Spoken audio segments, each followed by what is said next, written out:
Boom, we're live. What's up, everyone? I could probably work on the focus a bit more. Hold on, bring that light down. We are here with Manny, and this is his first time in the studio. I love it. So when you came in, you were just like, whoa. I mean, it's like crazy. I mean, check this out.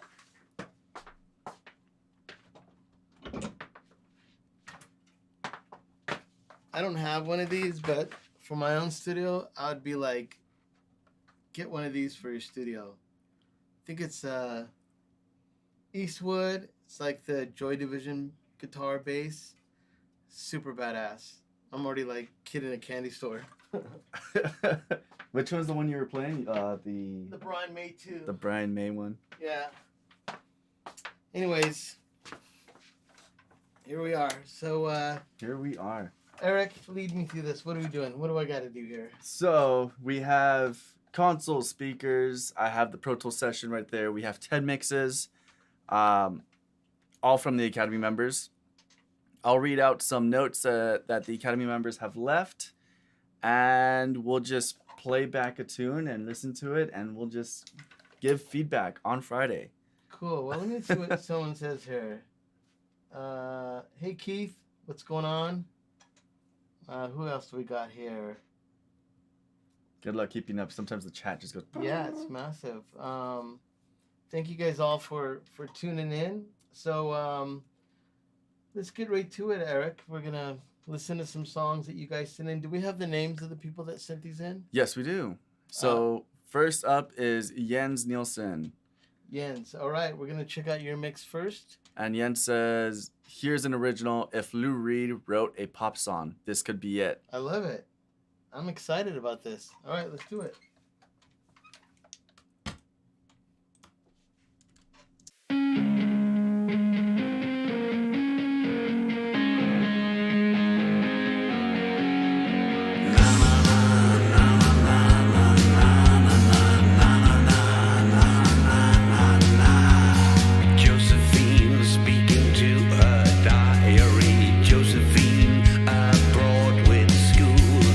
Josephine on a date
Cool. Wow, that kind of blew my mind. I wasn't expecting that. It is true when he mentioned about it sounding like Lou Reed. Um, you know, I'll be honest with you. Opinions, like there's some things that you can listen to and you'll be like, oh, maybe if he did this or did that. But I think generally speaking, for a guy that wanted to make something sound kind of cool and original, I definitely think that you hit the mark. I mean, it kind of was mind blowing. I felt like I could have been listening to a record from the 70s. Um, Very daring on some of the layers of the answering calls, and sonically, I mean, the only thing I will say, if there was anything that, hearing that, if I am going to have any kind of criticism, was the drums were the only thing that sounded a little bit out of context. And it was like, God, if you could smooth those out or make it into one mic or kind of soften them up a little bit. But beyond that, I mean, vocally, and like I said, there was a really cool like organ distorted synths with it. I don't know if there was any guitars in that. It just sounded like a bass guitar and some like Rhodes distorted. But I'll give him an A for originality. I'll give him an A for being bold and daring. And the vocals to sing like that is really difficult. Like Iggy Pop can do that. The singer from The Fall can do that. And to kind of have that nonchalant kind of like singing over the top of that music was really interesting. I really love the guitar. The main guitar riff when it opens up was just pretty spectacular. And I guess you could say I get a little jealous. I wish I would have thought of that one. But yeah, I mean, I would just say if there was 10 songs of that and he could continue on with that flavor, I mean, I don't see why, you know, people think about Tame Impala and bands like that are really big, and I think that he kind of does what Tame Impala does in his own way. So I love it. I mean, that was killer. Good job on that one. No, I don't think I've ever heard a Lou Reed track. Really? Yeah. Yeah. Have I? Which one? Walk on the Wild Side. Oh, that's Lou Reed? Dun, dun, You see, I did not know that. Well, that's that's a Lou Reed song. Is that under his name, or is it a band? And then he I don't think it was Velvet Underground. I don't remember if that's Velvet Underground. Maybe someone can check that. So Lou Reed is from Velvet Underground? Yeah. Okay. And they have a song called Sweet Jane. My wife's named Jane, so you know I got to know that song. Nice. Let me see what anybody piped in here. Let's see. Yeah, giving some props to Jens. That was really great. Andre giving him some props. Doug's checking it out. Lee put Eric. What happened? Lee put Eric. Oh, hey Lee, what's up, man?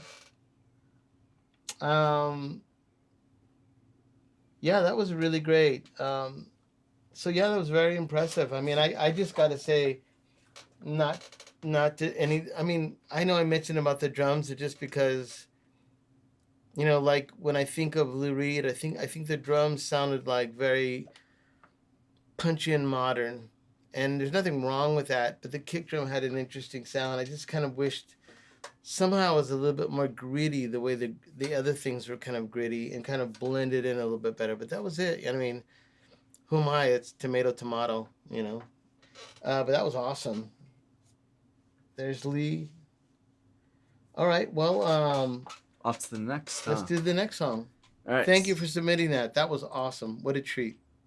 So next up we have Danielle, and he says, here's my mix of this great song, mixed as is, no samples, feedback and comments welcomed and appreciated as always. Nice.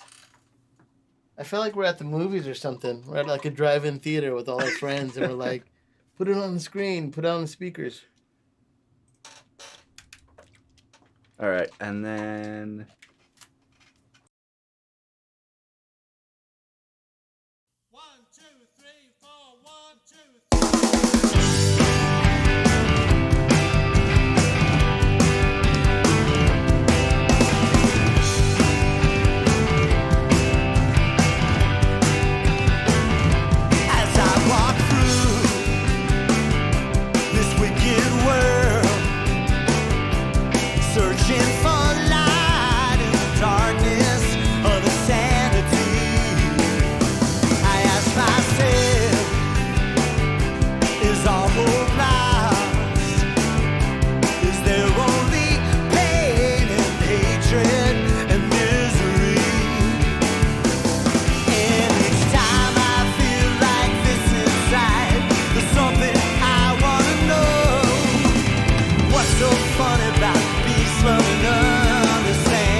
Let me see what she had posted about the song really quick. Do you have that still? Let's see. I can bring that back up.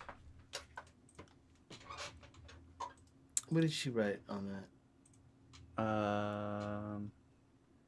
Daniel wrote, "Here's my mix of this great song. Mix as is, no samples." Cool. Well, I gotta say, I mean, hands down, probably better than the one I did. I mean, it really sounded great. There wasn't one. I mean, when I obviously I worked on it, and I remember every little nuance that when I was mixing it of what I would be listening for, and I felt like every mark was hit. The drums sounded great. The processing was really natural sounding. Was really honest, and I think that sometimes work. I mean, I exaggerated, and I'm guilty of sometimes, part of my language, effing it up. But I get a little daring out of just wanting to always push the limit. But I think sometimes it's not always good to do that. And I felt like this mix was a 10 out of 10. I mean, it was just the vocal sounded killer. The level of the vocal in there was perfect. When the solo jumped out, it was great. All the little nuances of the bass was killer. Of course, the drums were spectacular. So yeah, that was really, really, really great. I mean, I'm blessed to have worked on that, but I really got to enjoy it on that mix. I really felt it was awesome. Nice. Good job. I wonder if like the part where the vocal cuts out and it's just like the synth or it's the like the Rode. Yeah. I wonder if that should have been like a little louder.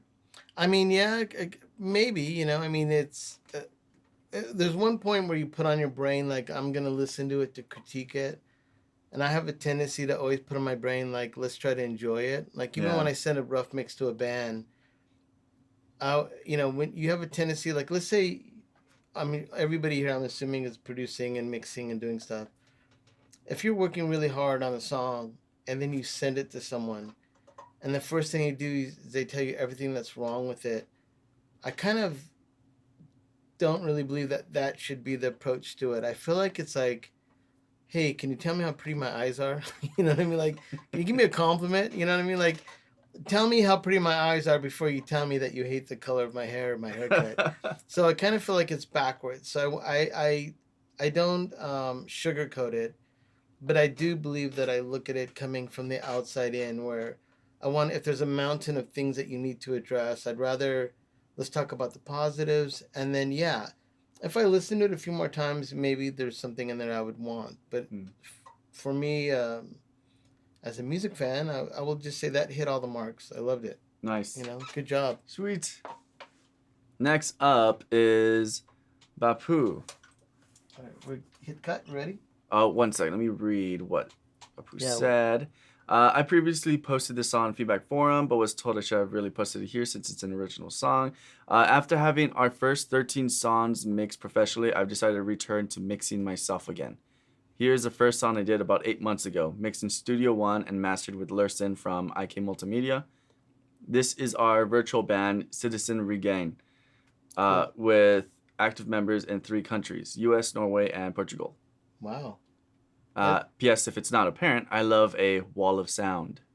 All right. Oh. Let me know. And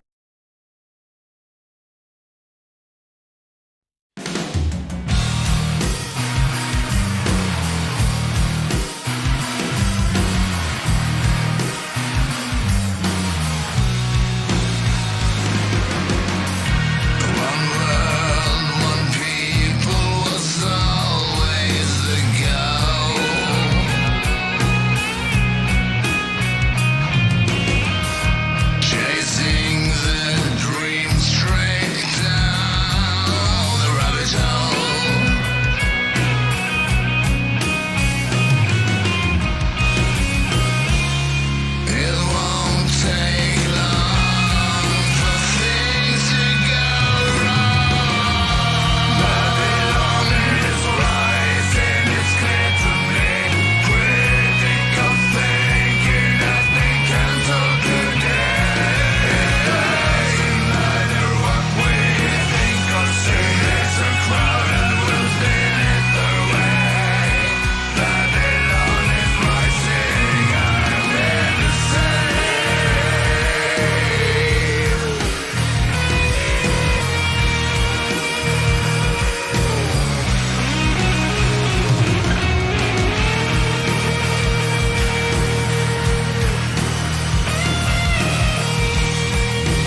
Wow, you guys are really giving it to me today, man. Talk about from one side of the world to the other. I mean, obviously that was heavily influenced by Marilyn Manson, kind of in vocal styles. And I think that I think one thing that's cool about that song, I do believe you should be, how would that word be? I think you should really go for it. And I think that that production, he was really going for it. Like the drums, it's epic. It's almost like an orchestra of sounds. Um, on this one, I really wanted to just enjoy it, and I listened to it. And in the back of my mind, there were some things that I thought could have been better. For some reason, with that kind of music, I think you got it on the ambience, and the imagery was great. Within that, the vocals were really loud and really thick, but there was nothing else thick with the vocals, which sometimes that's cool. But that drummer, or if that was a drum machine, it was spectacular drumming. I thought the drumming could have been even bigger. Um, I mean, I listen to bands like old Sabbath records and Heaven and Hell. And there are some theatrical. You can go even go to Queen, and Queen had a nice way of putting these drums that the toms were bombastic and very orchestrated, like timpanis. And I felt like some of that song could have used a little bit of that timpani, big Queen kind of drums. Sonically, I felt like if the vocals are going to be in your face, I felt like somewhere the vocals had to have a partner. Sometimes that's a lead guitar. Sometimes that's something. The most I always believe in putting your best foot forward, and I think that something else should have been forward with the vocals. I felt like only the vocals were up, and the drums are the last in line. But I think the drums should have come up closer. Maybe the bass guitar, a little bit more organic, thick sounding bass. And the solos should have been louder than F. I mean, they should have just been like, if you're going to go that crazy with the vocals, then you should be daring. And it is true that that is something that could be played on the radio. So it makes sense when you listen to Red Hot Chili Peppers and you go, God, Anthony Kiedis are so loud. But that's the reason it's on the radio and why it sells well. It's the vocals and they're in and but see that's the thing is like um I think it was Andrew Shep or not Andrew Shep, whoever it is that mixes the peppers, they have a way of making the vocals go here and then the music is with it, but it doesn't belittle it. And I think somewhere in the mixing, I mean, I will say this: I don't think you need to get a mixer. I think it's really cool that you're doing this yourself. And like me, I do my own band, and even when I listen to my own records, I'm like, God, that mix could have been better. But I think a record or a song is never finished. It's only abandoned. And I think that somewhere in your world, if that's what you're like, hey man, I worked on that thing for 6 months, that's the best I can do, then put it out and that is what it is. If you have room to wiggle and you can get better at certain things, I really think like in that song in particular, if you're mixing it, it would have been great to start with the vocals and then start to bring up some of the things that you really loved. It could have been the vocals and the drums. And then as you mix it, you build backwards instead of making the drums sound big and then you put the vocals in loud and they have to be loud over the loud drums.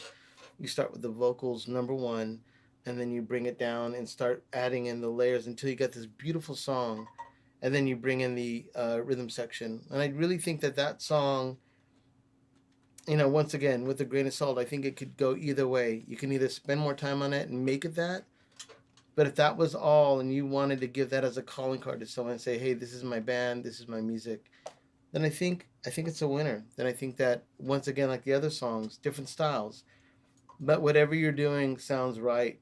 And if you're here in this forum to get better, I think the only constructive criticism are the things that I mentioned. And I think I was reading some comments. Someone said drums louder or something like that. One thing I don't think you need to work on is your vocals. I think the vocals were just everything you would want in it. And there was something else. There was a little bit of high end frequencies that were floating around that could be part of some of the reverbs or the delays. And I think you could have maybe tamed those a bit. I think Warren has done that where you cut some highs and lows on reverbs and you can put them louder in the mix. And I felt like that could have happened even more. So you talk about a wall of sound. those wall of sounds can be pushed up to 10 because there's no upper frequencies and there's no lower frequencies. And I think that on that mix, maybe that could have used a little bit of that. And once again, I will just stress that it's a positive review of that. And I love the song and I love the way it sounded. But these are the things that, even if it was something I played, and I'll be honest with you, some of the stuff I do, you can give me a list of 10 things that could have been better, and I'll try to work on those. And I think that um, hearing this, I think it's good to go for it, to go for the gold. I don't think you should be. I think everything you do should be uh, almost like just screw it, put it up there. And I think you got to take a chance. If you do, like that would be a safe. If that was a safe mix, then it'd be boring. So I think because the vocals were so in your face, he was obviously, kind of like, screw you, they're going to be right here. So, I mean, I think he needs a little bit more of that, screw you, I'm going to put those drums louder than this. And I think that's would make the song better. Anyways, I hope that makes sense to you guys. Let's see who's saying anything. Um, oh, cool. She Studio says exactly. I hope that was what I said. And it could have been like someone said, I'm hungry. And then she wrote, exactly. Let's see. Awesome. Yeah, awesome job. I mean, yeah, give the guy some love. I mean, that was pretty bold to put it out there. Yeah, the Abbey Road trick would really work on a little bit of that. Beyond that, I'll just, once again, of the 3 songs I've heard so far, they've all been really great. And I think that music is just, it's like an opinion, and everybody's going to have one. And just, like I said, be strong. Take the criticism, if there is any, that makes you a better producer mixer. And don't just, put your head in the sand and say, I don't want to listen to anyone. Somewhere down the road, you will have to believe in yourself and trust yourself. I just did a record. If you guys, maybe we can set up a link, Lee, if you can put it in there on, I just did a band called Spirit in the Room. The record is called, I think it's called Flamingo, and they have a video that just came out on YouTube. That is probably my latest and greatest thing of me working on some music. So if I'm going to be fair to critique you guys should check it out and listen to it and see what you think, because some of the mixing style of that record probably would have worked well with this guy's record. And those things would be comparable, the sounds, the vocals. It's a little 9 Inch Nails. But anyways, so like you all, I'm releasing something that is open season, but I believe in it. I really love that record, and I believe that you should always think of advice would be, you're only as good as your last record. So if you're living off some kind of laurels, if you did something really great 3 years ago, and your work of current is suffering for whatever reason, you should really try to push yourself to get to where you were. And I feel like this record I did with Spirit in the Room encapsulates my feelings about 2021 and 22, struggling like all you guys, being a real deal, no messing around. We all went through it. And to be sitting here with Eric, hanging out at Warren's studio, talking about music and having a great release coming out, and it's warms the soul that if you persevere and you really stick it out, good things will happen. And I think for everyone here, you should really see it through. If June, is not looking that great for you, focus in on doing great work. So this way, when it comes out into September or in the new year, you can go into the year positively with something you're really proud of. So anyways, little pep talk, but let's get to the next one. Nice. Next up is Steven Bishop. What does Steven say? Hello all, just got back from tour and had time to mix a song for a good friend. This is a fantastic song influenced by the great 70s rock and glam bands. The vocalist Joey Jones, Sweet Savage, was a longtime staple in the LA rock scene and recently passed from cancer. This mix is a capture of one of Joey's last studio sessions. There is no band name, but I thought it was too good to not share. I'll figure out how to upload the track so everyone can have a go. I hope you like the song as much as I do, and I look forward to sharing this in the feedback sections. Well, let's give our love to Joey and our respects to him. And this is really cool that his legacy lives on. So let's check it out. All right.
Okay, wow.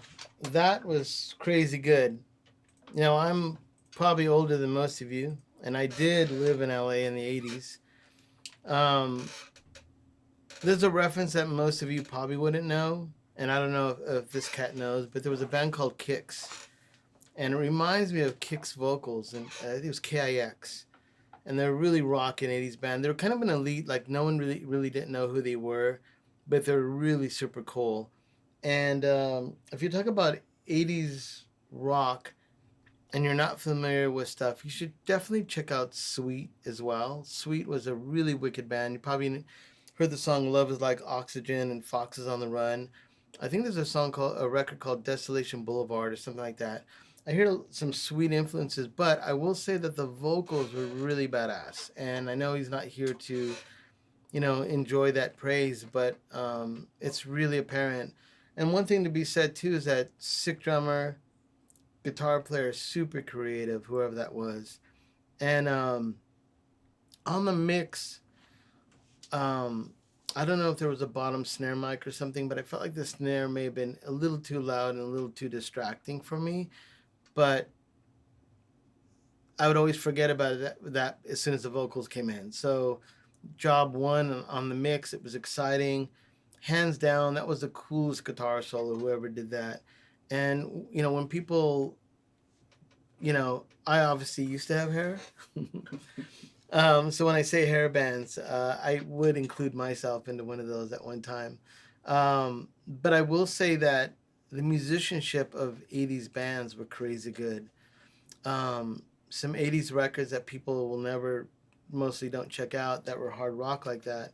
Like I said, Sweet. You can say Guns N' Roses came from that era, but I definitely think for rock and roll and sounding cool, and those guys sound like they would be a fun band to watch live. I think that hit all the marks on that, and that was really cool. Good job on that. Besides that, and it's really cool that you put all that time in for that singer to kind of finally get his music out. So I think that's cool. All right, let's check out. Thank you for submitting. Next is Sheila. Sheila. Sheila says, "This was fun to mix. I really enjoyed this song." Okay. Let me know when I hit undo cut. You can hit cut.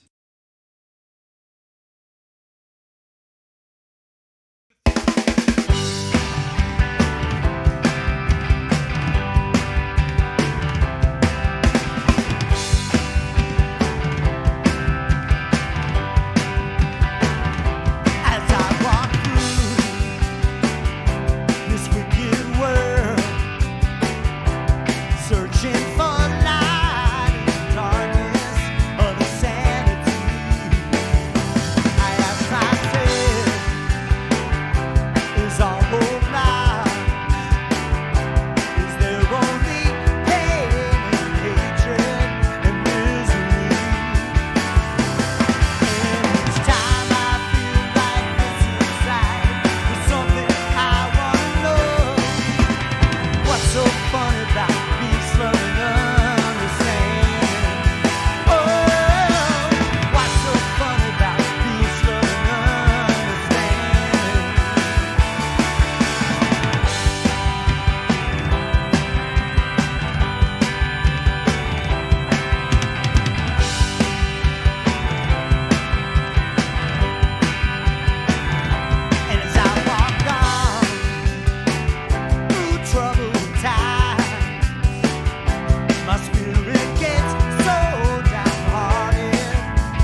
Well, that was awesome. You know, I will say this. That was an incredibly hard song to mix for me personally. So even the one that was released that everybody got to see, you know, even on retrospect, I have a lot of criticisms, even of my own, and I felt like I could have done better. But at the time and on the deadlines of getting the song done, I felt like another week I could probably have gotten it better. So when I hear someone mix that song, I feel it in my heart. I'm like, I'm going there. I'm like, oh, I remember that decision of his background vocal under the solo. Do I keep it or do I get rid of it? I got rid of it because I felt like it rubbed on. I didn't, when I did the guitar solo, I didn't listen to his vocal. But when I put them both together, I felt like somewhere it rubbed somewhere in there. So I took his vocal out. But hearing this mix with it back in, I was like, it doesn't sound bad. Um, the drums are really challenging on the song, even for me to mix it. We don't use any samples. You can't really do anything trickery. It's Pete Thomas. And when I did this song for Warren, and I know Pete was going to do it, I mixed the drums a little bit more forward. If you listen to the original version, I mean, we're talking the vocals were on 10 and the reverb was on 9, and it was just all reverb, all vocals, no drums. Bass is louder than hell. And because of maybe the gear they used then, you have a way of still hearing those things, but it made a great pop song. So when I mix this song personally, I had a little bit of a tough time soul searching, like, do I mix it like the original or do I mix it like what we just captured? And I went kind of in the middle. So I think listening to this mix, it reminded me of being kind of a true essence of guys playing together, and it sounds great. I think there could be a little bit pushing the envelope on the drum sounds. I think there's a wiggle room to thicken up the toms, thicken up the snare. In the original Elvis Costello mixes, the bass was really loud, and Orion, the guy that came in there, even after I did that mix for you guys in there, Orion was like, "Dude, my bass is so low," and you know, at the time, I'm like, "Oh, of course," you know, like you. I wish I could have put the bass louder. So, you know, I think it's like water. It's just gonna go the way it's gonna go, and I think your skill set of where you are in mixing um, will be represented in your mixes. So sometimes you get it, sometimes you don't. I thought that mix was a great mix with the things I just mentioned, but you have the files and you can definitely improve on them. And I think it's because you're not releasing this and no one may not hear it besides your friends or your family, or if you post it on YouTube or whatever you do with it. Um, I definitely think you should go back into the mix and see if you could push the envelopes. And maybe even for me, put the bass as loud as the vocals because that's what I wanted to do. And see if you can improve on some of those things. But to the most part, you can only do what I gave you. And I felt like that was a representation of the raw tracks. It sounded really honest. And to the most part, it was cool. I mean, I think we can listen to that song about 100 times. And it always gets your toes tapping, and it's a good representation of rock and roll for sure. Thank you. All right. Let me see here if anybody's saying anything. Okay. She Studios. Hello. Well, to the most part, I loved it. And Sheila, what's up? Okay, well, let's go to the next song, but I hope that was constructive for you. What are we listening to now? What do we got? Next up is Dustin. My personal mix of Ambitions by All Hands Lost. I added Oppenheimer's speech and did a little production work for the intro. I'm very curious about my vocals, bass, and drums. I tried my best to level things out appropriately. However, it's not being master limited for loudness. Hope you enjoyed. And then he left notes on the drums, blended snare and kick sample with originals, both from Warren's samples downloads. T-Rex 5 and analog obsession processing.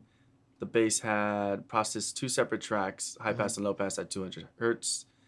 The low pass is heavily compressed. The high pass one is using amplitude forward and analog obsession saturation for tone. Guitar, not much processing other than subtractive EQ for troublesome frequencies. Vocals, analog obsession, saturation.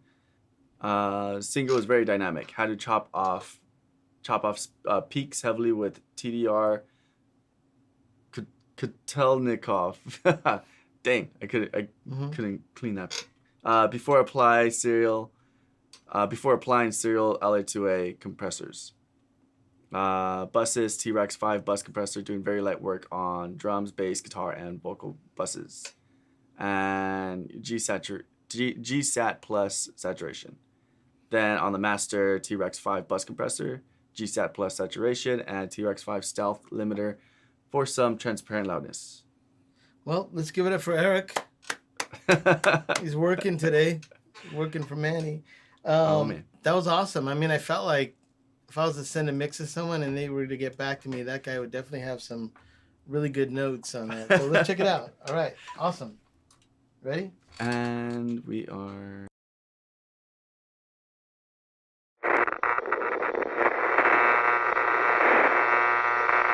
He knew the world would not be the same. Few people laughed. Few people cried. Most people were silent. Now I am become death, the destroyer of worlds.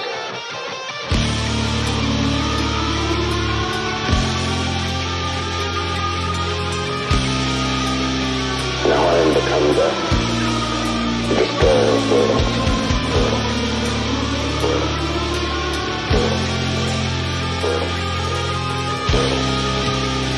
Now I am become death, the destroyer of worlds.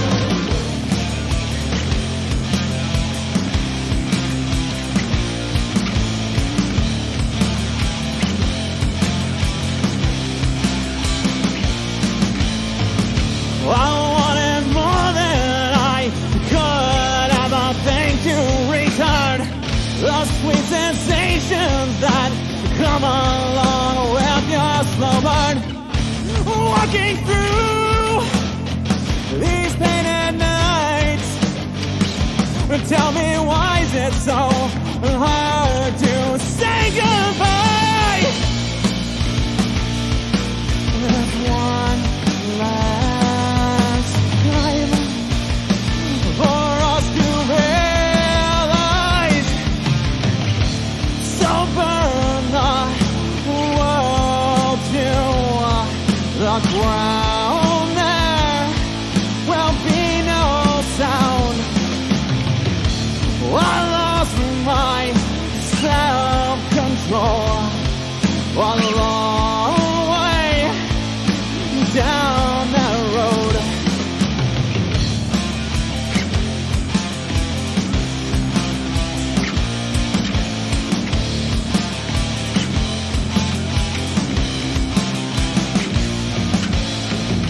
The longest day ever known, reclaimed by the dead and dying. Black as the heart we've shown, our minutes have become wasted. Simple and defiant, no complacent and defiant. We all fall down when we choke on our arrogance. There's one last time for us to realize. So burn the world to the ground. There will be no sound. I lost my sound.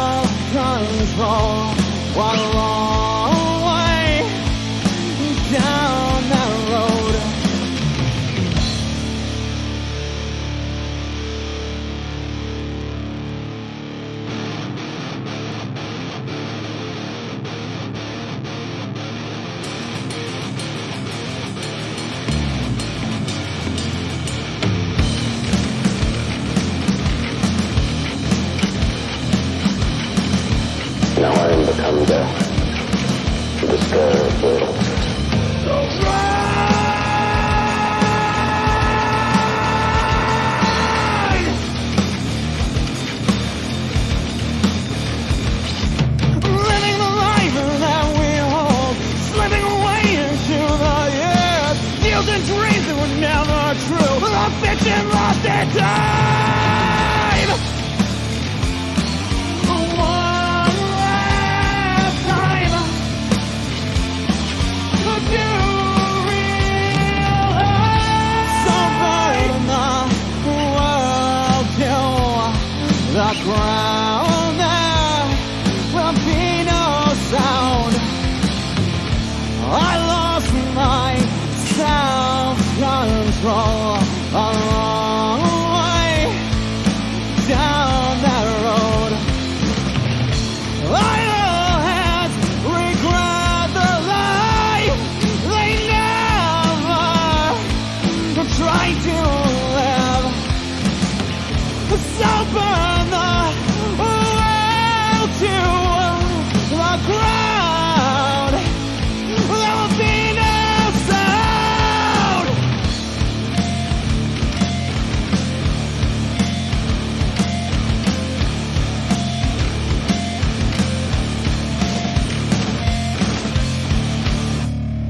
Now I am become death, the destroyer of worlds.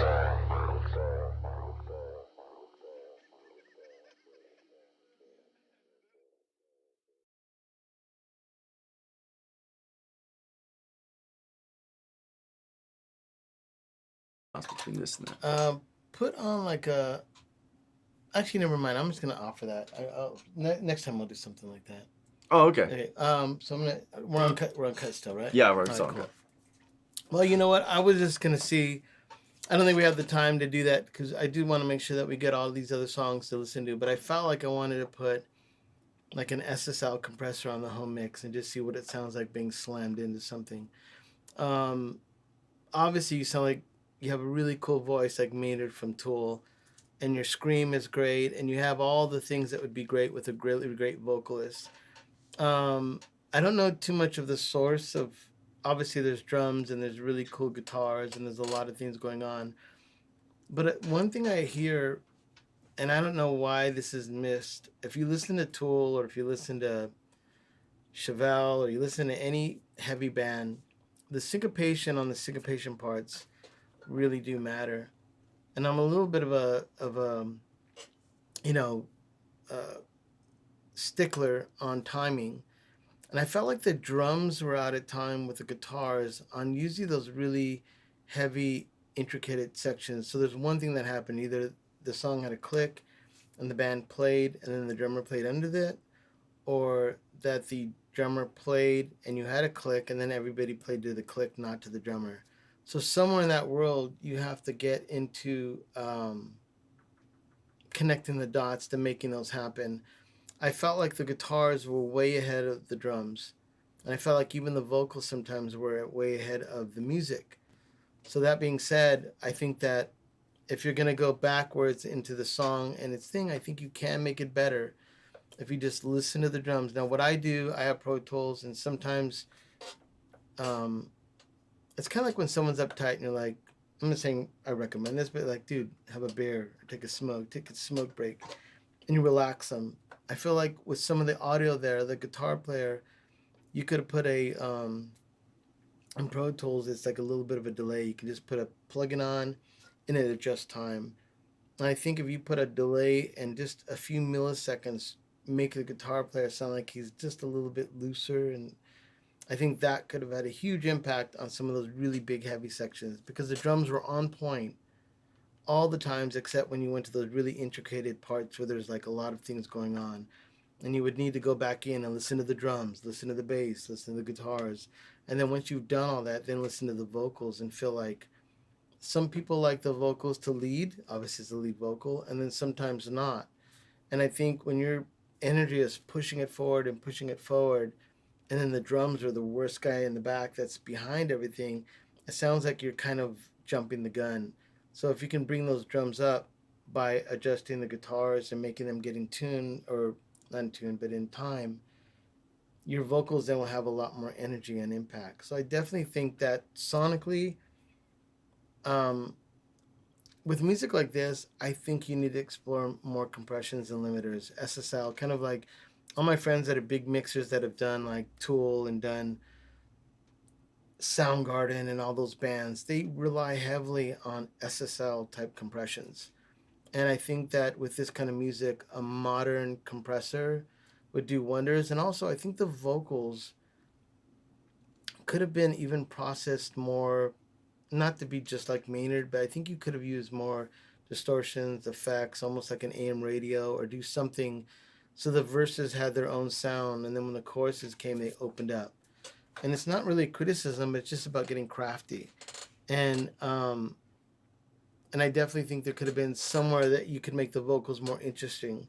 So, but the vocal take and and what you did on the vocals was killer. Like if I was recording a guy and would have done that, I would have been really thrilled, because then I could do a lot of stuff with the music to make the vocals really sound powerful with the music. So my only criticism was there's definitely some timing issues on the heavy sections that you got to figure those out, because those are not going to work. Even though you have a great chorus and a great verse, when you want the band to explode and everybody's going to start headbanging together, they're all out of time. And you need to have everybody moving together to make people jump out of their seats. So an A for vibe, songwriting. I mean, the vocals, I mean, you'd only wish you had a vocalist that could throw down like that. So I love that.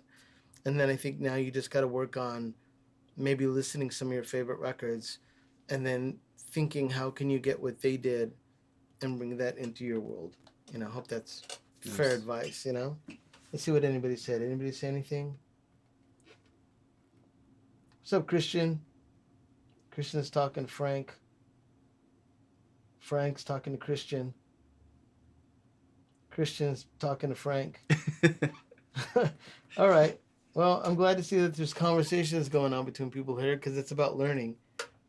All right, what do we have on the next song, Eric? All right, next up, Patrick Larson, and Patrick says, I have to admit that I have not listened to Elvis Costello so much, but after this song, I'm about to change that.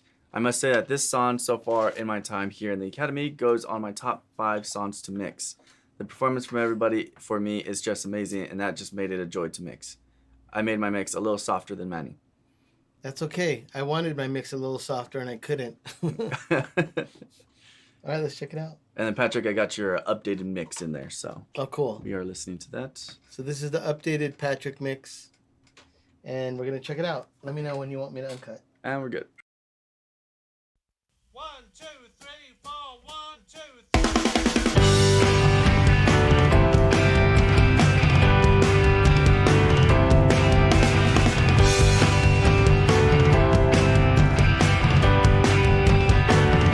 As I walk through this wicked world, searching for light in the darkness of sanity, I ask myself, is our hope lost?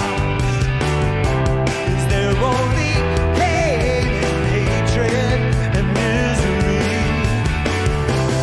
And each time I feel like this inside, there's something I wanna know. What's so fun about peace, love, and understanding? Oh, what's so fun about peace, love, and understanding?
Well, that was a great mix. And like I said, because I worked on it myself, that's a really hard song. So if everybody can kind of criticize something that you would want in that mix, but it was really difficult even for me to make a band sound like they're live and it's exciting and it's thrilling. One thing I did feel was interesting about that mix is that this mix we just listened to was almost like the first mix that I made. I had the keyboards and the pianos really loud because I wanted that. But as Warren and the bass player and everybody started kind of chiming in of what they liked about it, and I listened to the original, I realized that the guitars were definitely bolder and the bass was bolder and not the keyboard. But my first instinct was to mix it just like we just listened to now. The vocals were killer. I definitely think if you're going to, once again, push the envelope, the vocals have to be number one in this song because Elvis Costello wrote a great song and it's about his story. And I think that, once again, I'll bring it to the same topic as because I knew that Pete, I'd work with Pete and I know Pete. I did put a little bit more into the drums because I knew Pete wanted that. So I felt like the drums could have been maybe a little bit more bolder in the mix. But this is not the original song. The original song, if you listen to it, you can barely hear when Pete does the tom stuff, you can hear that. But I had a really difficult time with that cymbal hit in the second verse. I was like, it drove me crazy because no matter what I did, it was either too loud or too low. And I felt like you got it right there. So, on a skill set level, it sounds beautiful. You are interpreting what you feel. And with those keyboards loud is what I wanted to emphasize. But there was little birds in my ears saying, gotta make those guitars louder. I wonder who said that. And no regrets, but that was definitely cool, spirited mix. And I definitely didn't feel left, right, stereo. It was beautiful and good job, for sure. All right. Let's see what anybody's saying here. Christian's still talking to Dave. Where do I go here? I just lost the screen. What did you do? There's. Okay, let's see. All right, Christian and Dave are still talking. Anybody else saying anything? Christian, hold on a second, buddy. I'm just kidding. Dave, you're hijacking this. What's going on? Dave and Christian, relax a little bit, all right? Just kidding. I'm just messing with you guys. All right, let's see. Well, then we'll get a shout out to Christian and Dave. Hey. Thanks for tuning in. Let's see here. All right. Well, a lot of people are leaving really cool notes on the mixes of things about the drums. And, I think that's all interpretation. But it's really, give it up to the people that submitted their mixes. I mean, you're going to be criticized in front of the world. So, that's the way it works. I do stuff all the time where I know I've been lucky that when Warren did this thing talking about your peers, I have the craziest dudes that are my friends that are just brutal. And whatever I do in my world, which is probably made on the quarter of equipment that they have, I felt like I've done really well to push the envelope to make my studio and my personal taste in my gear and my mics work out. So there is no good or bad or who's better or who's worse. I've heard mixes by, Matt Wallace to other guys, and they may do some records that you're like, oh, I don't really like that mix. But then you hear, or Andy Wallace, you'll hear like, some of their older works, and you're like, that's genius. So, I mean, I think mixes are interpretations, and they're not always on the band, or they're not always on the mixer. I've done some stuff where the band didn't throw down that day, and then you have to mix that because that's what they gave you. And that's really difficult to do. So if you got a great band like with Pete and everybody that came in that helped out, it was really exciting. And that put a lot of pressure on me to capture what they felt it should sound like. And I think so this mix that we just listened to, I felt like that was a really good representation. One more time. Good job. Sweet. Next up is Billy Connolly. What does Billy say? Latest release from my project Engines of Imagination called Love Shines On. Written, recorded, and produced by me. Me being Billy, not me being me. Yeah. Billy, was there anyone else on this? Were you solo? You did it all? Looks like it, yeah. Let's check it out. All right, let me know when you're ready. I am ready.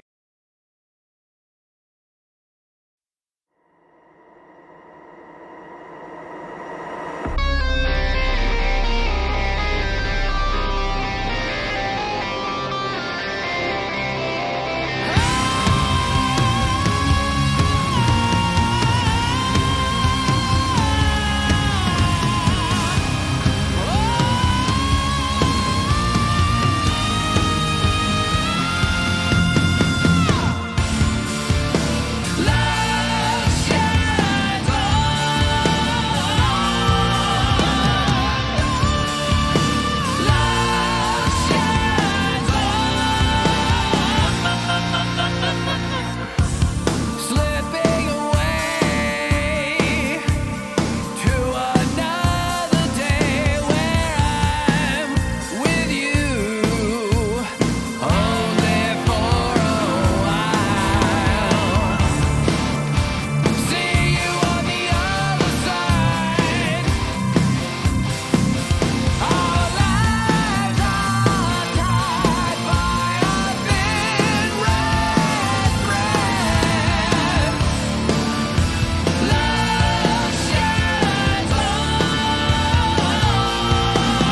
Well, I guess wow is the only thing you could say. I mean, honestly, that just sounded like an incredibly, quote, pro mix. It would just sound like something if I was driving through Indiana or Ohio and I put on the radio station and this song comes on. The guitar playing was incredible. Musicianship, the vocalist, forget it. It was just crazy good. I don't know. It's so orchestrated with so many things going on. I think it'd be impossible to like really break it down to something I didn't like or liked. I felt like the song was appropriate sonically, mixing wise, to what you were doing. The drums were big. The only thing I would say is maybe having the vocals either somehow, I don't know, but stereo-wise, maybe when he those really big screams, it could be even crazier. But there's a lot of stuff going on that I was just like, wow, there's a lot of thought and a lot of things that went into this song. And like I said, if you would have told me that you would given this to one of my buddies in LA and he mixed it and I had to review it, it sounded like that. It sounded like something that could be on the radio. So I think there's sensibility of the compression and was pretty close to accurate of what you would want to hear on the radio. But I don't have too much more than that. Everybody shredded, everybody played. If it was a one-man show, he's the prince of, of the Midwest, I guess, and with a little bit of Yngwie Malmsteen on guitar. But yeah, it was cool. I enjoyed it. Good work, Nice, man. yeah. Thank you. Thanks for submitting it. All right, what do we got here? Next is, let me switch. I keep forgetting to switch over to this for you guys to see. Next is, apologies if I don't pronounce your name right, Vinayak. He says, hey everyone, please have a listen to my mix for The Catalyst. Did this mix some time ago with Logic Pro and Waves with Sennheiser 280 headphones. Cool. All right, and this is one of Warren's productions. All right.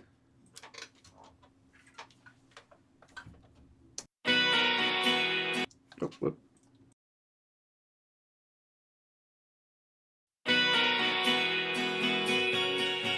You once lit me up like a cigarette, and you burned me down, and now there's nothing left. You were the one who put a spark to this. You were the gasoline, you were the catalyst.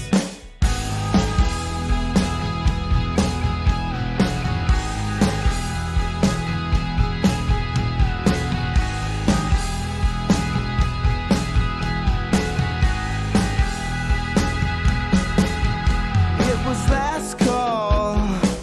It wasn't you, it was the alcohol. We talked all night, but you were so far gone. Another night on Sunset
but you burned me down and now there's nothing left. You were the one who put a spark to this. You were the gasoline, you were the catalyst.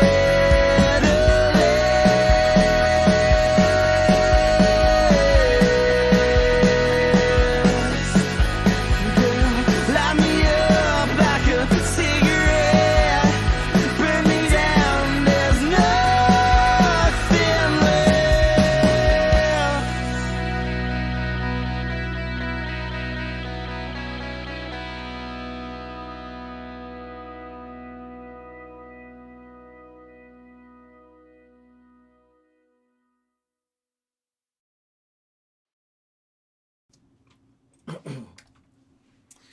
Wow, I've never heard that song, so I don't know what its origin is, if it's a copy or a cover or any of its thing. But listening to it, I felt like it was almost perfect in a lot of ways. I felt like the vocal and all the little shimmery guitars are really nice. But the only thing that it lacked, I felt like it was a little bit. If you listen to Bob Clear Mountain and you listen to some Bruce Springsteen or even some Tom Petty, you'll get the idea of what those mixers did to make their music kind of jump out. Because, all honesty, that could have been a Tom Petty song. But when they regurgitate it and they mix it, there's all kinds of things that they do on the upper frequencies of the guitars and the vocals. I felt like the drums were a little bit big and tubby in the low end, and that could have been your headphones. I mean, I may recommend somewhere in your life get some speakers and just try to mix on some speakers, or have a reference where you can listen to, and not make judgment calls, because I felt like you were almost there, but the low end was really tubby on the bass and the drums. The drums could have been thinned out, maybe even almost like slamming them into a knee or something to grind them and add some mid-range. I felt like the snare could have had almost a tambourine kind of a sound, but that could have been the bottom of the snare mic. Something to add some sharpness to the snare, because if you listen to, like I said, Tom Petty, I felt like the song was great and you really got close to the gold. But the only things that were lacking were some of those things that I think you could learn by diving into some, like I said, all the above what I mentioned, some Bob Clear Mountain stuff. And you see what he does. I mean, even for me, when I listen to that, I'm like, he's genius. You listen to Roxy music, you're like, his mixes always sound incredible. So I think taking with a grain of salt what I've said, but some of the things that I've mentioned, you could incorporate that into that mix. And I think it could be really great. I definitely recommend maybe using headphones as references, but getting on some speakers. Now, if you don't have the money, there's a lot of places now you can go to pro audio places, and in payments of 3 or 4, you can get a nice set of speakers. And I'll be honest with you, I did the same with my ATCs. I wanted some ATCs. I went online, 4 payments. I don't have the money now, but I can't afford a payment, and I invested in ATCs, and I love them. So that helped me in my world in mixing. Like I said, even the current stuff I mixed that I shared with you, that the speakers really helped me achieve the mix. And I feel like that's the only thing you're lacking, is being able to hear not only what you want, because you got it in the almost the aura of the song, but the upper frequencies, top end, drums being a little bit dark and tubby, and there was kind of this murkiness in it. That's not a negative, but I think that if you work on that, it could be really great. And I mean, to the most part, it was enjoyable. And when I said, tell me how pretty my eyes are first before you tell me how fat I am, I felt like that was some nice things, but also some things that you could work on. Anyways, good job. All right. Last up is Arthur. And Arthur says, hello everybody, business as usual, rock remix of Little Empire. This time it's Night Falls with new program drums, new structure, and some delay craziness. What is this? Oh, real quick, what did they say to my ear? It was a little bit something below it. Oh, was it? Yeah. Let's see.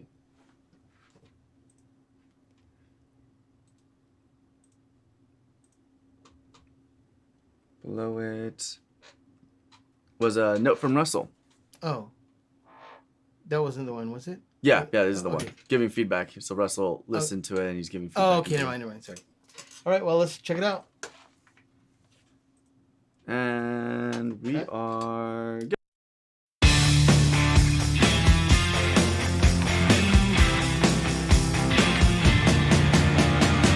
There must be something that you need. Maybe that something is me. Maybe we had too much to drink, yeah. Or maybe that's what we need. Feel it in your body, the language. Following you. Oh, by the skin of my teeth, I am following you. Tell me why you're paralyzed in place. When the night falls, tell me, baby, do you feel afraid? When the night falls.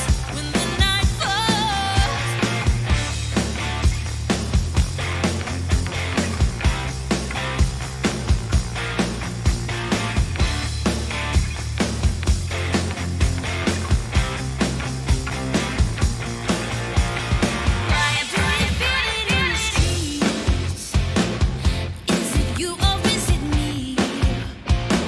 Maybe we're just kind in between a teenage love dream and reality. Wherever your heart beats, baby, I'm following you. Oh, when the sweat drips from the heat, I'm still following you.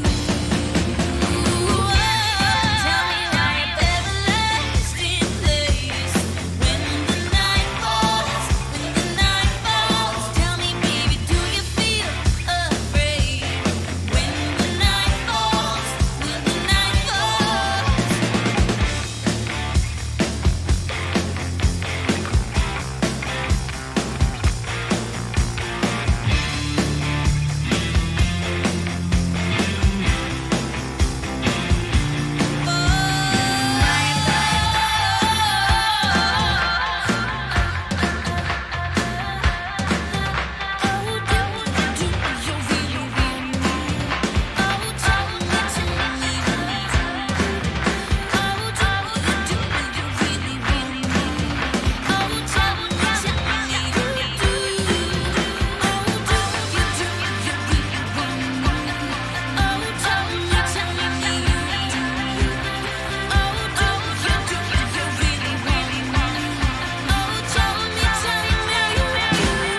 Tell me why you're paralyzed in place. When the night falls. Tell me, baby, do you feel afraid? When the night falls. Come on, baby, kiss me when the night falls. When the night falls. Come on, baby, kiss me when the night falls. When the night falls. Come on, baby, kiss me when the night falls. When the night falls. Nightfall. Won't you kiss me when the night falls?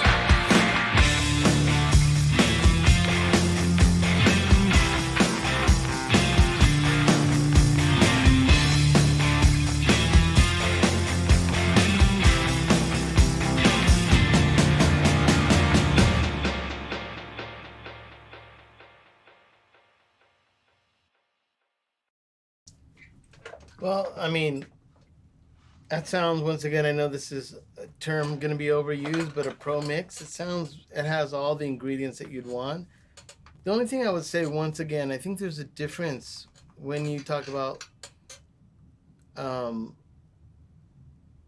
things that maybe people wouldn't noticed. Like, for instance, the background vocals I felt like were ahead of the lead vocal.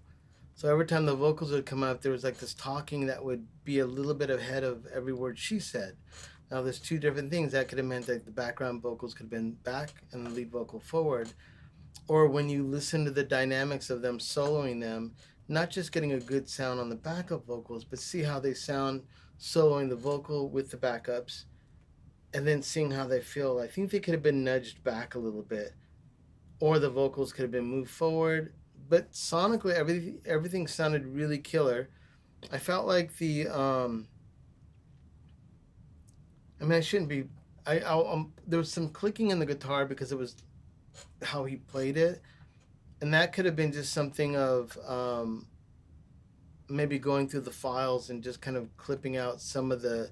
There's like this little picking as almost like the hand was on the guitar, which I don't mind. I mean, a lot of bands that's part of the excitement, but it was the only thing that was distracting was that I felt like every time the backup vocals came in, they were just a little bit out of time. But that may not have been your issue because you're just mixing what you had.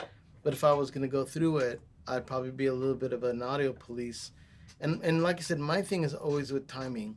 When you talk about if you're doing demos or recordings or you're professionally mixing, what makes those guys that you hear on the radio different is two things: a lot of money, and you usually have a guy like Eric sitting there and he adjusts everything before they even get it.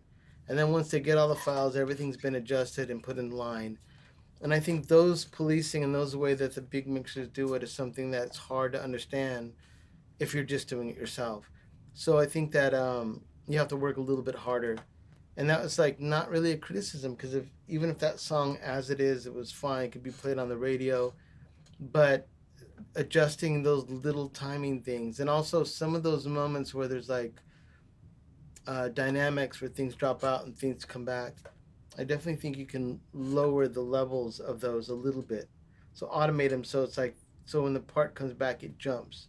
Even though sonically it's huge, if everything's on 11 you can't go anywhere from that. So definitely have parts that are on 9, 11, 10, 7. And there's a little secret that no one talks about. Like I'm at Warren's studio and there's a console right here. If you're mixing on this console and I go to the master fader and I have it marked so the song when it's at its optimum is on 11. But when the song starts off, I move the fader down to 9. So you hear the intro, it's on 9. Boom, the song comes in, it's at 11. And then I move the fader down to 10 on the mix. That sounds totally dumb, like what, like, you know, but when you're on consoles, I still do that, even in my own mixes, because I have some outboard gear that I can adjust. So I have an Allen Smart, which is symbolically the same compressor he has in here, and I have it marked where I usually like it, but the intro of the song, when I'm printing it, I have it low, like not low, like let's say it's on 7 o'clock on the dial. And when the song kicks in, 9 is the optimum. I may go to 9 and then verse 8, and then somewhere around the middle of the song, it'll just sit at like, 9 o'clock or 10. Those are the things that when you're mixing, when you go like, whoa, why did you get that impact? It's literally perception. If you go to a movie and you have a main actor and it's here and it's like the background is really beautiful looking, they put so much thought into what he looked like on the screen and what the background was doing. I think music's the same way, and you have to adjust your mixes with that feeling. And also one thing about all the mixes that I've kind of noticed that I will bring to attention, I love hi-hats, and there's a lot of guys that don't put any weight into hi-hats.